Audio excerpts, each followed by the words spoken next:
Welcome to the Clique podcast. I'm Dani Watson, a mindset and manifestation expert and founder of the Clique, a company that helps women overcome their fears and limiting beliefs to create a life and business that they love.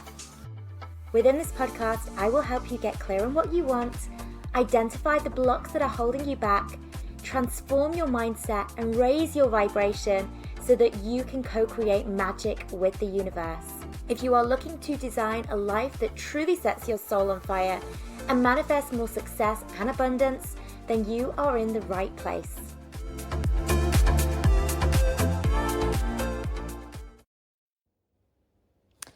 Hello ladies, how are we all? I'm excited to be connecting with you on this episode because this is such a common topic that comes up for our students in the Clique Academy, and that is how to deal with people who don't understand the path that you are on. So when we're working with our students who are obviously training to become coaches, quite often they will say, my friends don't get it, my family doesn't get it, or it might be even, I'm worried to tell people about what I'm doing because I'm worried that they won't understand. They won't be supportive, they will judge me, they will criticize me.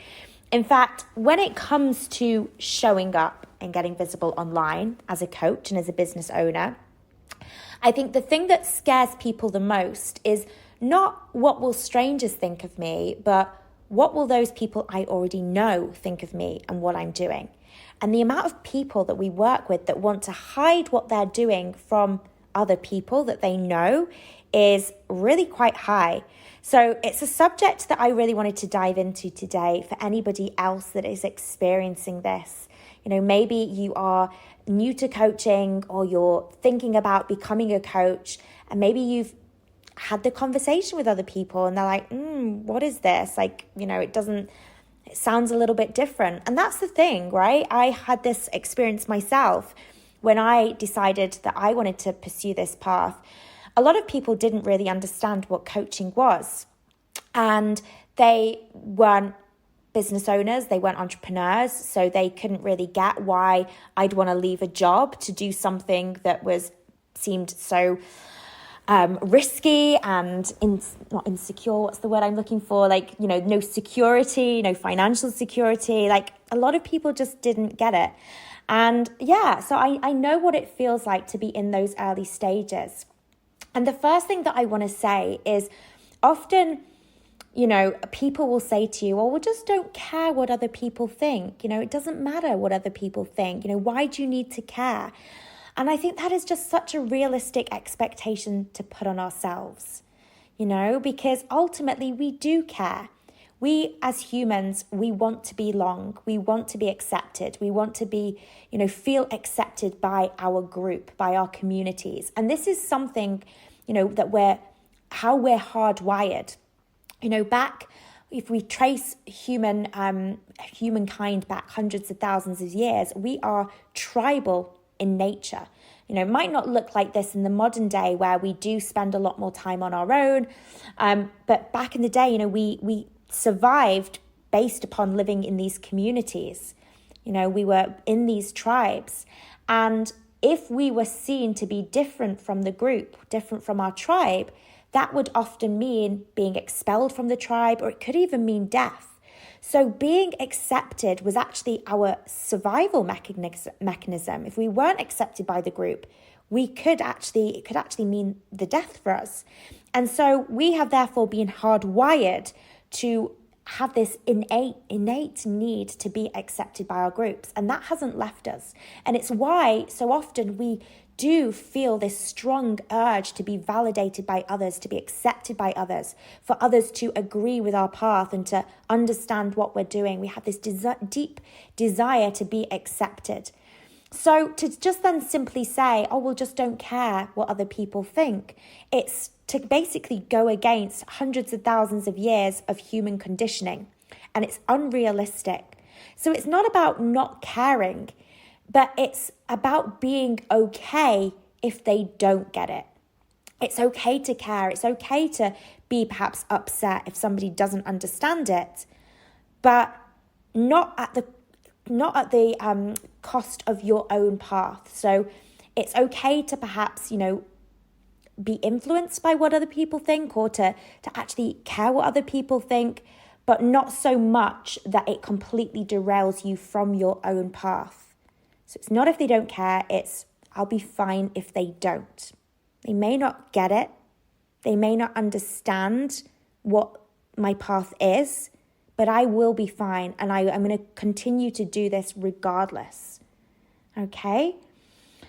Now, something I really want to start with is about where are you actually making assumptions about what people think? So often we catastrophize things, and people's opinions of us is one of the classic areas where we do this. We assume the worst rather than assuming the best of people. Okay, so how often when you think about what people are going to think of you when you tell them about becoming a coach, or you tell them about something you're doing, do you make the assumption that their response is going to be negative? When I pose this question to our students, I'd say 9 out of 10 we're assuming the worst. And again, this is an assumption. It's not based on any actual fact.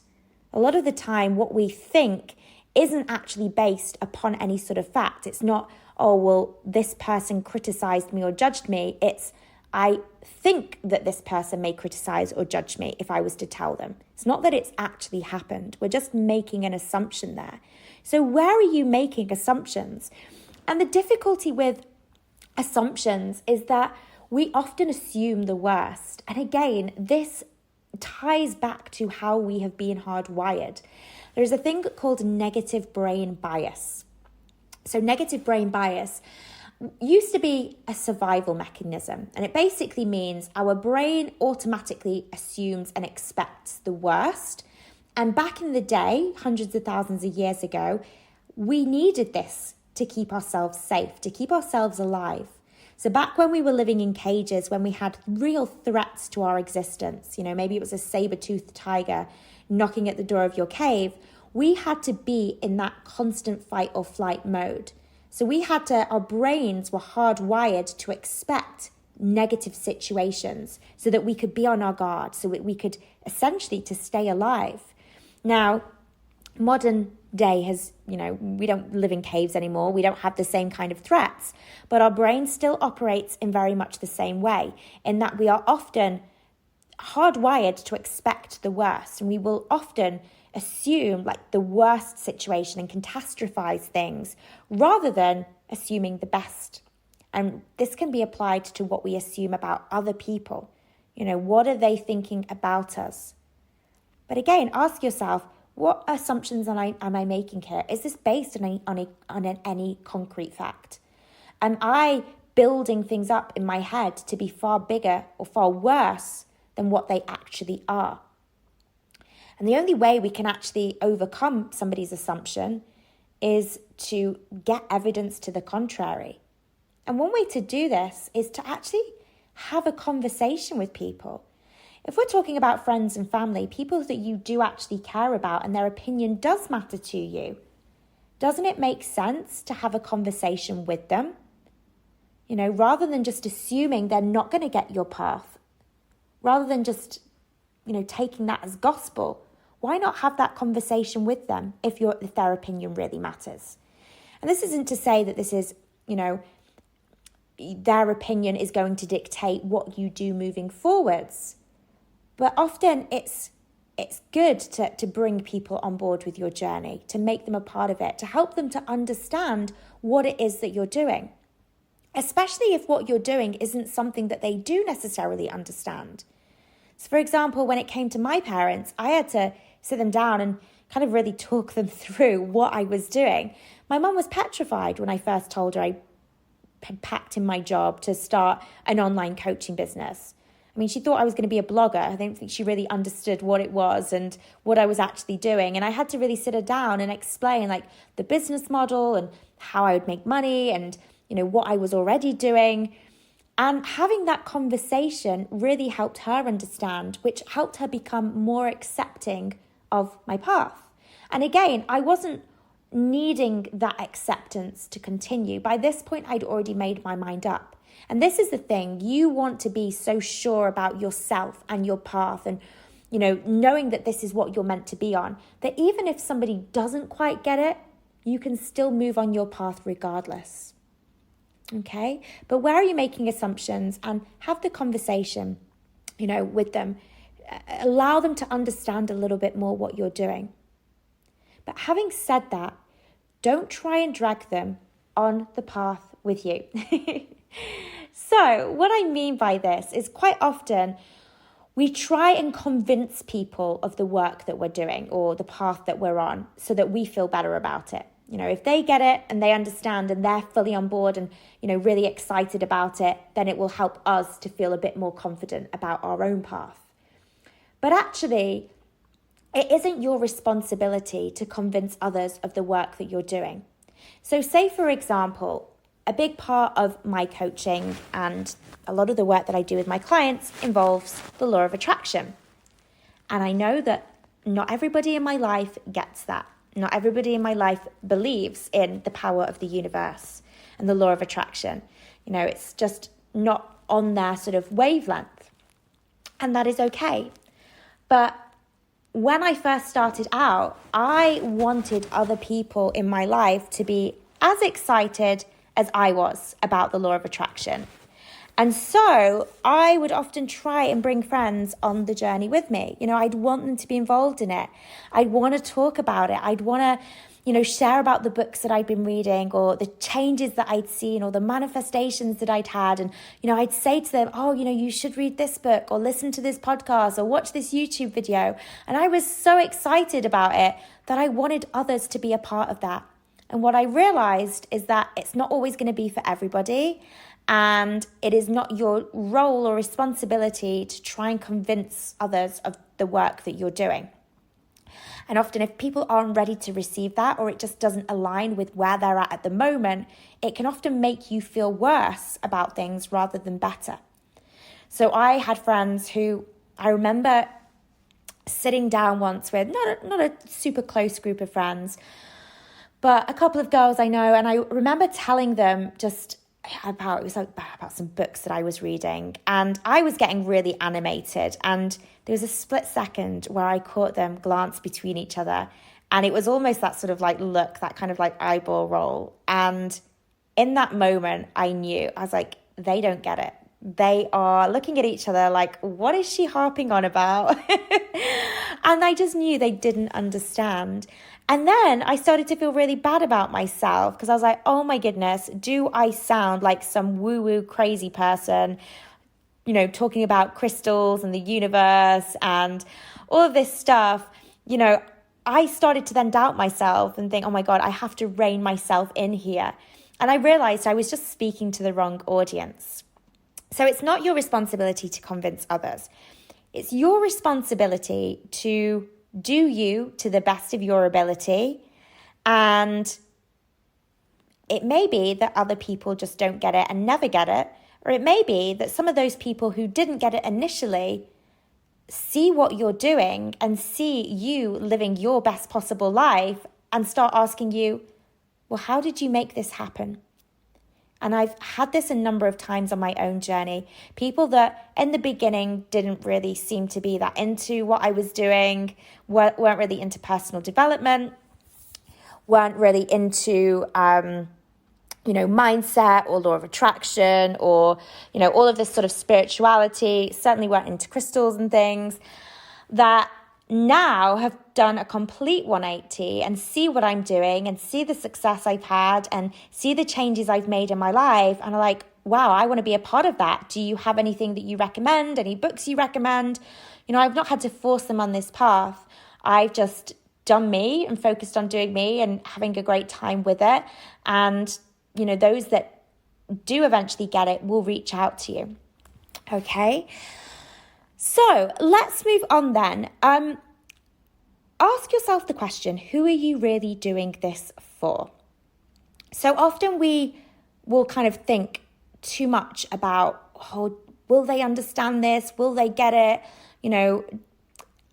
Do they understand this? Will they accept me? Will they criticize me? Will they judge me? And of course, as I said, it's not about not caring. Of course, we're bound to care what our loved ones think of us. But ultimately, are they really who you are doing this for? And if not, how can you start focusing more on who you are really doing this for?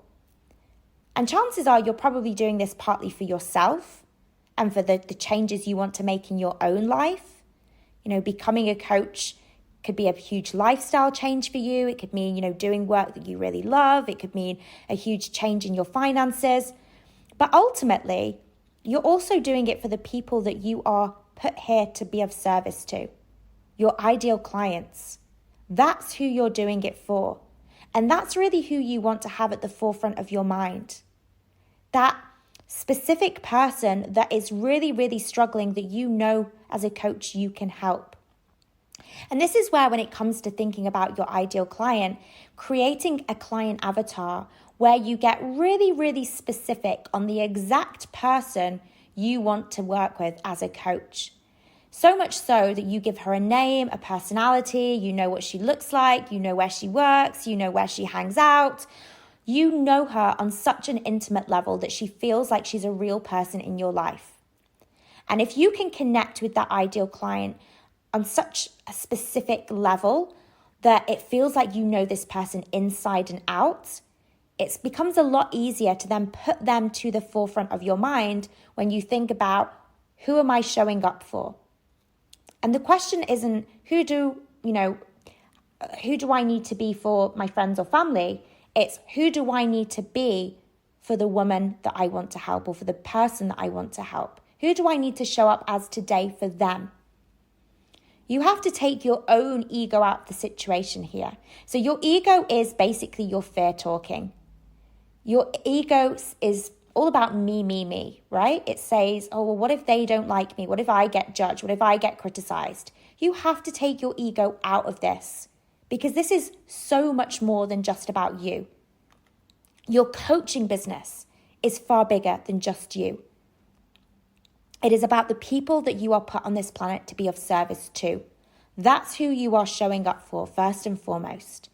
And as I said, if you can get clear on who that is and connect with them, you will start to find the opinions of others means less and less to you, because you have so much conviction about who you want to help, and that they become the priority versus the people that perhaps don't even need or want what you offer.